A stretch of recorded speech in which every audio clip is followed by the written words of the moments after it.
the first card you have for your past is the Ten of Wands. Yes. I'm seeing this quite literally, actually. I think you were working really, really hard at this time. And I think maybe, I'm just seeing maybe in your more distant past, for a long time in your life, maybe, you'd been through a lot of financial ups and downs. I think, you know, for a long, long time, you had a lot of past problems around work, maybe finding work. You had a lot of problems. You were, you know, scratching around for money. You were, you know, very, very, very, a lot of problems around money. That's what I'm trying to say. I think in your past, someone also might have even tried to take money from you at one time. It might have even been that bad. So I think, you know, you kind of, everything you do now is to try to make sure you never go back there. You never go back to that time. You never go back to that place. You never go back to having nothing.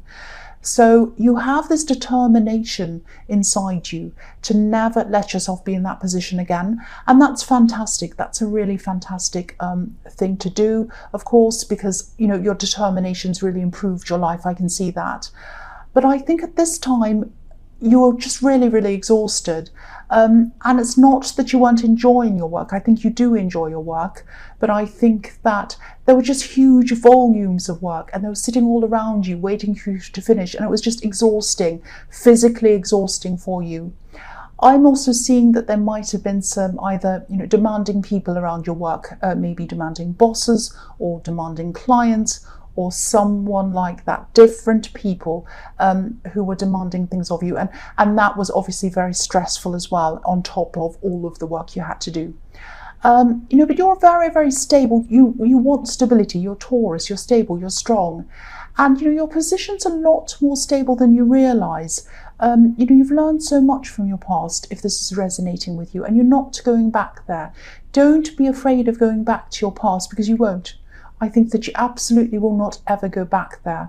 You know, and I think what might have been happening at this time is you might have been working yourself into the ground to really make sure that you never, ever, ever went back there. You might have been saying, oh, I've got to save more, I've got to save more, have to have more behind me, have to make sure I'm earning more. I don't ever want to go back to the past. That's the kind of thing I'm seeing here. But, you know, you're not going to go back there. I'm not saying that you will. I don't think you have anything to worry about. I think your determination is going to make you keep going. But I think obviously you're overdoing it at this time. You really, really were. I mean, if you look at the man on this card, he's working to get to the stable home. He's kind of walking towards it. He's struggling to get there. He can't see the home. He can't see where he's going. And you are working toward achieving your goals, which is fine, of course, and you still are. But you need to be able to see and experience those goals, and you need to enjoy them, and you need to enjoy the smaller ones, the little ones that you achieve along the way, even before you get to the big one. You might still be reaching the big one, or you might be heading toward the big one, and you might just have your head down trying to press on, getting to the big one, but you're not looking up and enjoying where you are now. And, you know, I'm not telling you to stop working. I'm not telling you to, you know, forget work and buy a ticket to a tropical island or anything crazy like that. I'm just saying scale down a bit if you can. Enjoy things a bit more as you go along. You don't have to keep up this crazy pace, because eventually you're going to burn out if that's what you do. The next card you have for your past is the High Priestess. So I'm seeing someone who might have been trying to get close to you and they weren't able to. And I think you might have been really unhappy with someone, actually, not in a dramatic way. You weren't hugely upset, you weren't angry or screaming, and there wasn't any fighting or whatever. You know, this beautiful priestess is obviously very serene. She doesn't yell or scream, but she can also be this woman who nobody can reach, unobtainable, if that makes sense. I think this is how someone saw you. You weren't happy with someone. I think this might have been a love connection, or it might have been a past love connection, someone who was trying to come back to you. And I think someone might have thought of you as this kind of person who's up on your high horse, up on this pedestal kind of thing. And you had a kind of a grudge against them, and they felt that it was unnecessary. Obviously, you didn't think it was unnecessary, but they did.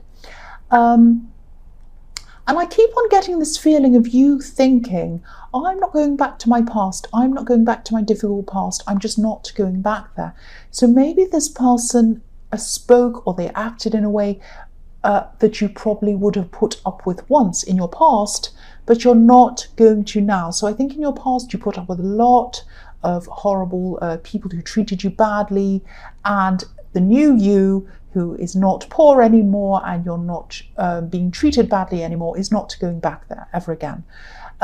So I think that you felt a bit disrespected by this person. They weren't seeing it as badly as you were, but you see that they were disrespecting you in some way. Yeah, I hope that doesn't sound too confusing. But yes, it was kind of like there was a standoff happening between you. You thought, no, I'm unhappy with them. I'm not going to go back to them. I might not even be talking to them. And they were kind of thinking, oh, they're just holding a grudge. They'll come back eventually. And they're just being pig-headed. And I'll talk them round eventually. I'm not happy with them. I wish I could reach them. I really want to reach them. But at the moment, I can't. But eventually, I probably will be able to. That's the kind of feeling I'm getting around that card. Excuse me. The last card you have for your past is the Moon. Yes. So yeah, I think it probably ran a bit deeper than that. Yeah, they were trying to get close to you. They were seeing you as someone who's holding a grudge against them unnecessarily. But I also think that they were probably more hurt and more affected by this, by you being unhappy with them and not forgiving them or whatever, than you think they were. You might have just thought, oh, they're just trying to kind of come back and get into my good books or whatever, and I'm not going to let them do that. But actually it ran a lot deeper for them. I think they're really in their head around this. They really wanted to get closer to you. And I think they're really just thinking, how am I going to do this? How am I going to do this? How am I going to get closer to them again? And I just think, I think there might have been some secrets around this as well. I think they might have had some secrets that you knew about. They didn't know you knew about them. Maybe they did, I don't know. But they had some secrets and you knew about the secrets. And then they came back, maybe you forgave them for those, maybe you didn't. And then they came back and they did something disrespectful. And then it was kind of like, well, that's the last straw, that's it now. Forget it. It might have been something like that. So I think it was kind of a bit like a double betrayal to you. So it made you even more angry. And it might not have been as dramatic as that, because I'm still seeing you being quite serene around all of this, like this High Priestess. Obviously you weren't happy, but you weren't showing your temper or anything like that. But I'm just looking at these watchtowers on this card, and I think they knew deep down that you really did know everything. But now that I see that, but I don't think they wanted to admit that. That's why I was seeing, did they know that you knew or not? And I think they did, but they just didn't want to admit that. They were kind of still holding on to the fact that they thought you'd still come back, or something like that, or you'd forgive them eventually. But you saw it all, you know it all. You know they were lying to you, and you know that they were disrespectful to you, because when you're up in a watchtower you can see everything. And again, they wanted you to forgive them, but I think they were trying to minimize the problem. They were all in their head about how they were going to get you back, and I don't see them being able to do that actually, now that I'm seeing all of this properly together, everything all together. So yes, I'll move on to your present. So the first card you have your present is the Ace of Swords. So yeah, this is about clarity. You could see things very clearly. So yeah, the watchtowers were correct. You can see things very, very clearly. I think that, even before you knew what the facts were around this person, your intuition knew. You're a very spiritual person, actually. You're a very intuitive person. And that intuition has been growing a lot. You've been using your intuition, nurturing that, working at that. And so it's been growing a lot more for you as well. So your intuition's even better than it has been in the past. And I think that, I think that if you haven't already, I think you'll probably be leaving this person behind at some time, either now or in the future. Because I think their attitude and their outlook probably just represents the past for you once again. and you just don't want to go back to the past. You're not putting up with any disrespect, you're not putting up with any poverty, any of those old things that make you feel like you're back in the past, you're just not going there. The other thing I'm seeing in this card is that I'm seeing something creative. This might be something around writing. It might be something visual, might be something in the arts, might be acting, but I am seeing writing. It might not be, but that's what I'm seeing. Something creative anyway. And I think this could be linked to a business or something work related, or it might be something that you could turn into a business, or something that you could turn into something that's work related. Whatever this is, if you've started, if you haven't yet, if you're just thinking about this, work on this. Don't put this to one side. Work on this, please. I think that if all of this works out, and I think if you keep on working on this, if it does turn into a business or it does turn into some other project, I think this actually has the potential to be not only lucrative, but I think it has the potential to be something that will be very, very satisfying for you as well. And I think it might be something that might even set you free from this great big burden that I'm seeing in the Ten of Wands that you were carrying around. This might be something that you can work on that's going to take the work away from this Ten of Wands. And, you know, if you earn money in this way, it might lessen your burden in the other area. I hope that makes sense. So, yeah, the next card you have your present is the Emperor. So, yeah, again, this is about this Ten of Wands. This is about this work you're doing and you can't get out of it, or you feel that you can't. You can, but you feel that you can't. You've set up some kind of structure for yourself, for a work or a business structure. It might be work or it might be a business. And this is so that you'll never go back to the way things were before. And this is a good thing. It's not a bad thing, but it's obviously pushing you forward.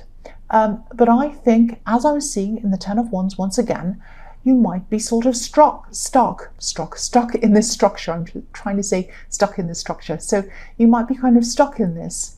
You built it up for yourself, but it might have been a trap for you. It might have become a trap for you. And again, I know I sound like I'm repeating myself, but again, yeah, it's similar to what I was seeing in the Ten of Wands. You want to break out of that structure. It's your own structure, but you're afraid to in case things come crashing down and you have nothing again. And you also probably have responsibilities as well. You have bills to pay or whatever else, and you feel like you can't just drop everything. But again, you don't have to drop everything. It doesn't have to be extremes. It's not about poverty versus riches and stability. It doesn't have to be that extreme. There are degrees in between those things. So again, you're going to have to try to find some kind of happy medium somewhere in between those two extremes. If you're going to find, if you're going to get some kind of peace inside your head, stop you from burning out, all of that kind of thing. Again, you're very spiritual, but I think you might have gotten a bit off your spiritual path when it comes to your career and your money.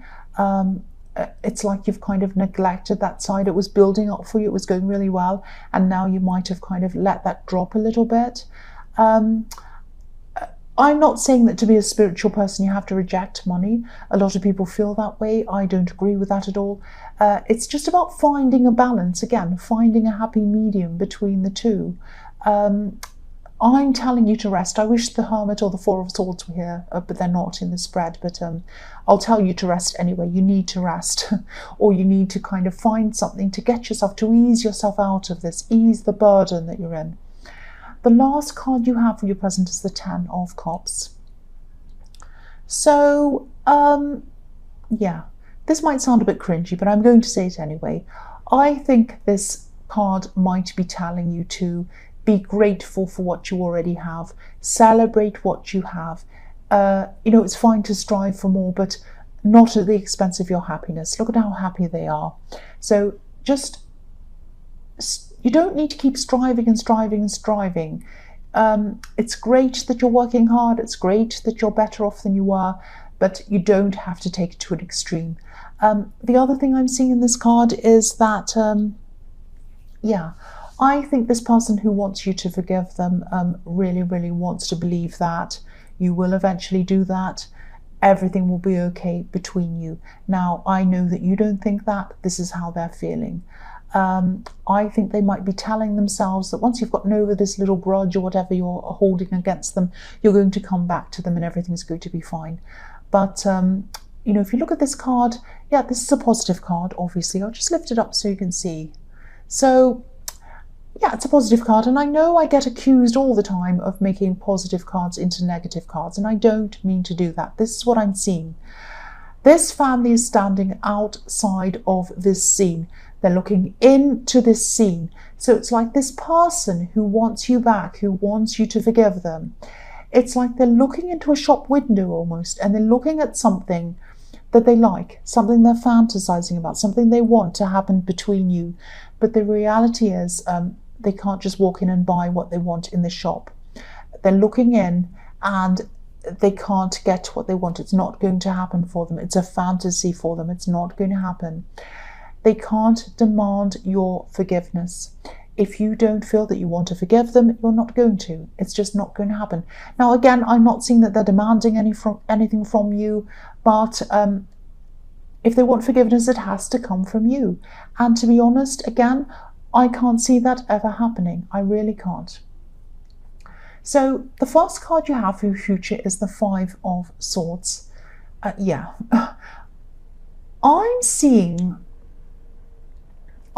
someone sort of complaining about you. They're complaining about you, or they're going to be, this is in your future, they're complaining about you to someone else. I've seen this person in readings before, actually. This is someone who's a bit younger than you. They might be a relative. Now, I think this person might be going around telling other people that you're a bit like the man on this card. You're not like the man on this card, but whatever this is, this has been blown out of proportion. Someone's going around telling some story. They're embellishing the story, saying, oh, this person's terrible, they've done this thing or whatever. Okay, I'm seeing something specific here. I'll just tell you what I'm seeing. This might be someone who used to live with you. And I think they were really difficult to live with. I'm not seeing that they're around you now. I think this person can be very, very sensitive and even a bit volatile. They're sensitive in a kind of an angry way, if that makes sense. And they moved away from you, or you did, or whatever. You separated, you're not living together now, obviously. But I think they still like to try to paint that time when you were together to others as you hurt them, you did something to them, you drove them away. It's that kind of thing. And you didn't do any of those things, but that's the way they like to kind of paint this picture to other people. I actually don't see you even wanting to bother answering to them, retaliating, giving your side of the story or anything like that. I think this might just be another thing that's in the past for you, something that you want to move on from, something that you don't want to even go back to ever again. I don't think you're even going to bother addressing this or saying anything about this. I think you know that whatever they're saying isn't true.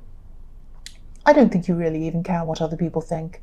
I think you knowing the truth is enough for you. You're not going to go back there. And I think you know that if you start to kind of say, I'll tell my story, then they'll tell theirs, then you'll tell yours, someone else will tell theirs, it'll go on and on and on. It'll just make it worse. It'll just snowball this thing, escalate this thing. And you don't want anything like that to happen. So you're just going to keep quiet around this. That's what I'm seeing. So the next card you have for your future is the Ace of Wands. Yeah, so you have two aces. So this thing that I'm seeing in the Ace of Swords, this project, this thing, this writing, this creative thing, this is coming up again here in the Ace of Wands. Now, obviously, if you have two aces, that tells me this is very important for you to know and hear about, and important for you to do. So now, this time in your future is the time for you to put some work into this creative business, this writing thing, whatever this thing is, in the Ace of Swords. Now, I think in the Ace of Swords, you've been blessed with some amazing ideas, creative ideas around this project or this thing. And now is the time to put these things into action.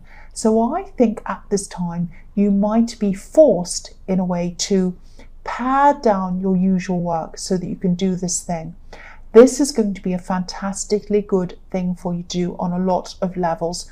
Firstly, if you decide to do this, which I hope you will, it's going to force you to pare down your work so you're not as exhausted in that. It's going to force you to look at your creative side again, which you've been neglecting, and your spiritual side, because I think it might be something to do with that. Something that you're writing might be something to do with that as well.